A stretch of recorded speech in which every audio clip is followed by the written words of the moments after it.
Frank Skinner, welcome. Hello. I'm saying that as if this is my apartment, but it's not. We should explain in case people don't realise, because we're not normally seen together. We're normally an audio pairing. No, we do a radio show together, so I don't like that thing when people pretend that they don't know each other when they know each other, so we know each other. I've got no shame that we're friends. You know when you do a chat show and somebody walks on and you shake hands with them, even though you've just been talking to them backstage for 10 minutes? It's a weird well, we thing. normally do the radio show together on Absolute. I'm seeing this as sort of an Ethel and Dot on EastEnders spin-off, like when they talk about ration books for half an hour. But we won't be talking about that. We're going to be talking about your side hustle. Can I call it that? Well, please do. Frank Skinner's poetry podcast. The idea that a poetry podcast could be a side hustle. Yes, I've decided to go, corporate and as commercial I can be and do a poetry podcast. I've already done a series of it, and then there is a second series. I believe the phrase is in the offing. And I was going to say you don't like praise. You do like praise. You don't No, I don't like prose. Okay. You got mixed you up. don't like praise. No, I do.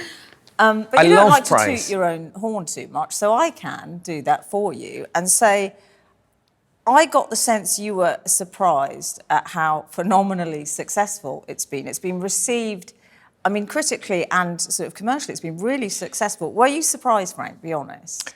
Yeah, I thought it would be, because often I'm not surprised. I remember I did Question of Sport once and Sue Barker said to me, were you surprised when Three Lions was at #1? And I said, no.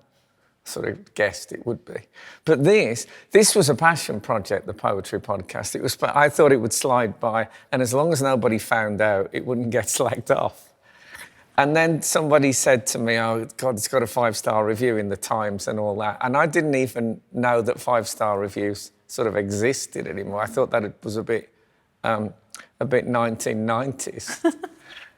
So yeah, I was gobsmacked by that. And then the most exciting thing is that I looked at a book of poetry called Model City by an American writer called Donna Stonecipher, who I love, but who is not a household name. I got an email from her, who I didn't know her, and just saying how much she'd loved it. And then, she sold an extra 600 copies of her book, which in poetry book terms is like winning the lottery. So, yeah, that was great. For the actual poet to get in touch, fantastic. When you pitched it initially, was there a part of you that felt a bit trepidatious about that? In terms of their possible reaction to it? Well, I didn't pitch it. What happened was I did an interview with a newspaper, the name of which I can't remember. And I quoted, I was talking about how one's career changes over, you go from being favour of the month to just being around. And I said, they flee from me that sometime did me seek, which is a line from a poem by Sir Thomas Wyatt, and which is like a Tudor poet. And then we talked about poetry, and she said, oh, you should do a poetry podcast. I said, yeah, I'd love to do that. Then the headline said, Frank Skinner to do poetry podcast. So and then I didn't do one. And so I just thought that was a funny episode. And then Bauer, who run Absolute Radio and who run, our radio show ultimately, they said, would you like to do a poetry podcast for us? And I said, what? What's happened? Poetry suddenly become a commodity. I think people think commercial radio and stuff like that it's just adverts for the local betting shop. And then, you play Coldplay and that's it. And I think it's more than that. So they said, would you like to do a poetry podcast? And I said, yes, please. You see, I'm very excited because we get the odd sort of Biffy Clyro cupcake through, the promotional merchandise. Now, Alfred Tennyson baseball caps. That's what I think I'm going to be getting. Yes, and people send me poetry books, which is fab. I mean, the thing is, sorry, It is such a joyous thing because I was reading it anyway, and now I'm reading it and I'm just writing more stuff in the margins. And that is basically the difference. It's stuff I love talking about, and it's great. I was offered a TV presenting job of a 3-part show about Formula One, and I get like Jackie Stewart was going to drive me in this supercar around the scary roads of Monaco or whatever. And I said, don't offer me this. Offer it to someone who actually likes Formula One and cars. And I like it when you watch a programme and you think, oh, this person, they're not just doing this, they actually really like this. So I am happy to be doing the poetry thing because I'm a big fan of the genre. Well, you are a fan, and partly the reason why I think people have enjoyed it and praised it, and certainly the reason I enjoyed it, is that you very much approach it as a fan. And I feel whenever I hear poetry, I feel a bit like I'm being lectured and told this is, and you're approaching it saying, this to me seems it's this way. You sound like you could be talking about a Radiohead album that you love. Yeah, well, I don't think there's any difference, really. I think being a poetry fan, being a football fan is the same thing. I read a line of poetry. This happened to me yesterday. I read a line of poetry, and it was about cowboys on the Western Plains and the intensity of the experience, the heat, the lack of water, the horror of it. And one of them said, the day's gone immortal. So the day never ends, it never ends. And I just went, whoa, what a line that is. And that is, honestly, it's like a little electric shock thing.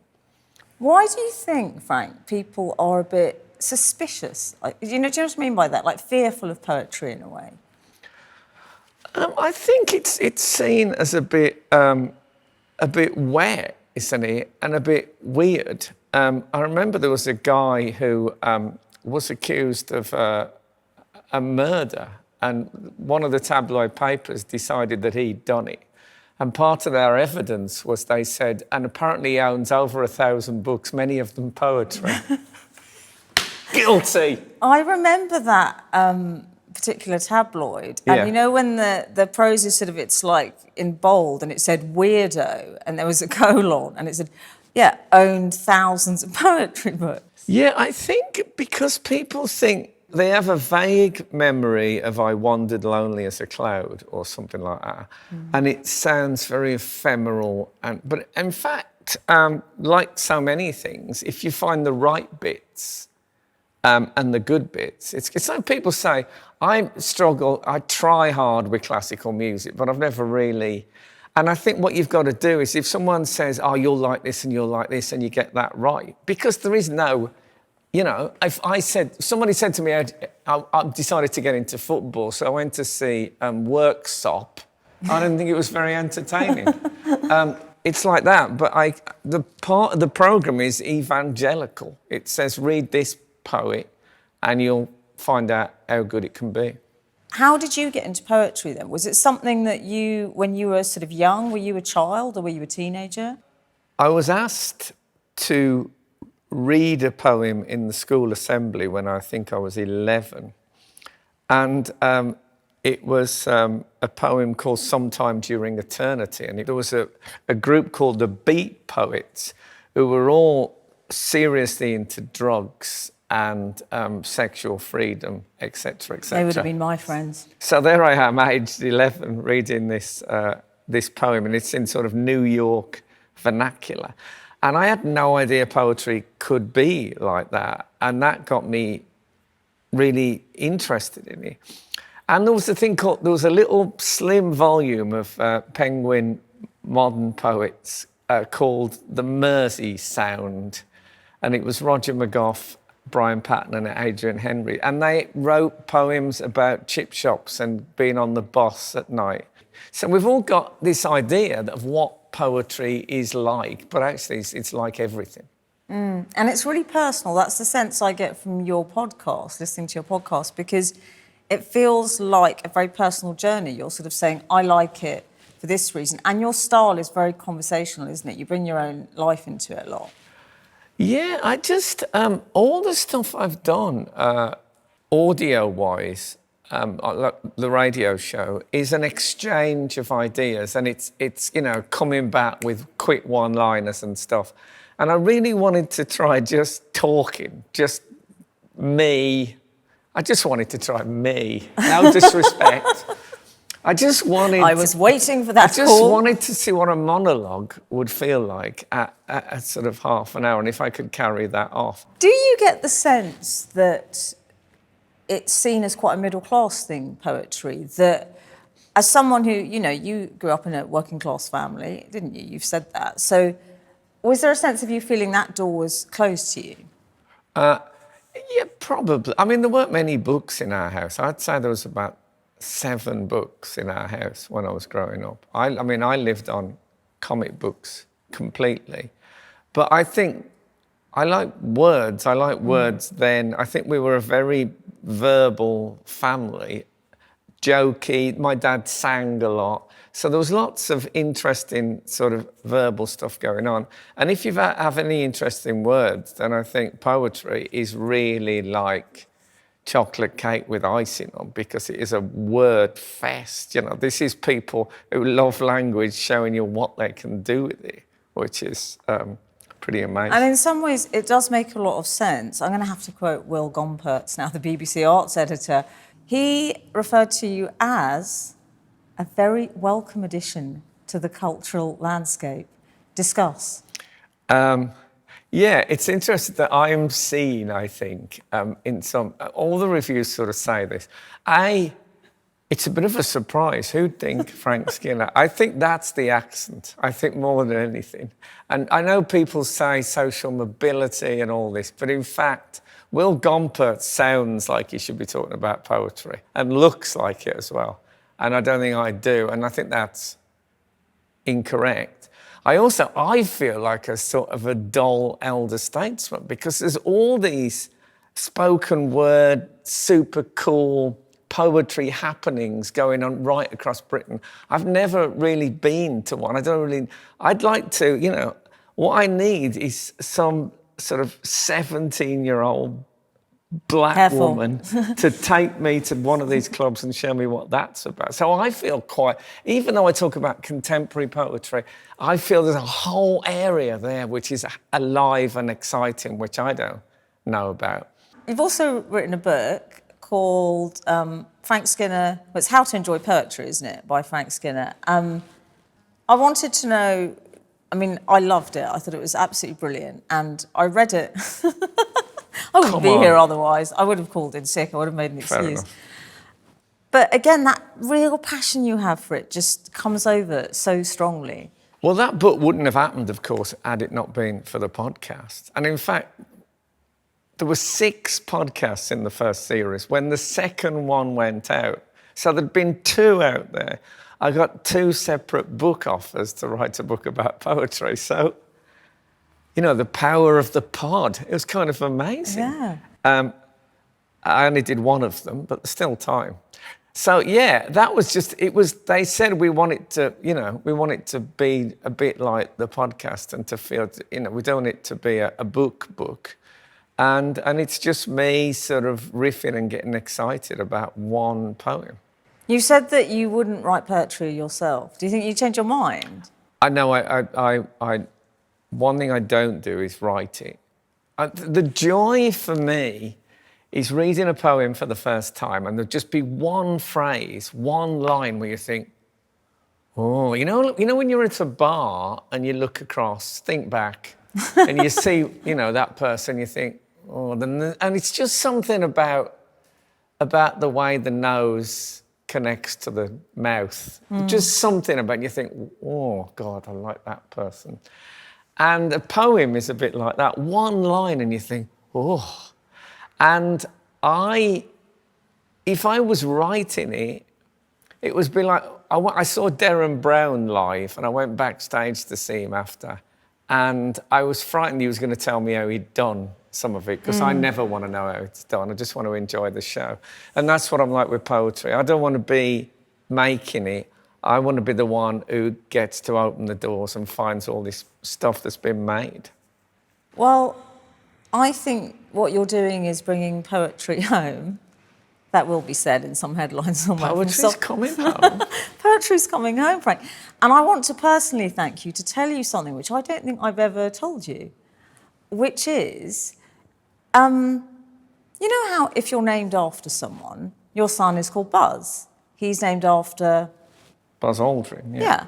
I was talking to Scarlett Moffat. She said she was named after Scarlett O'Hara. It's quite a common thing that you'll bring up. I wish she'd been named after Captain Scarlett.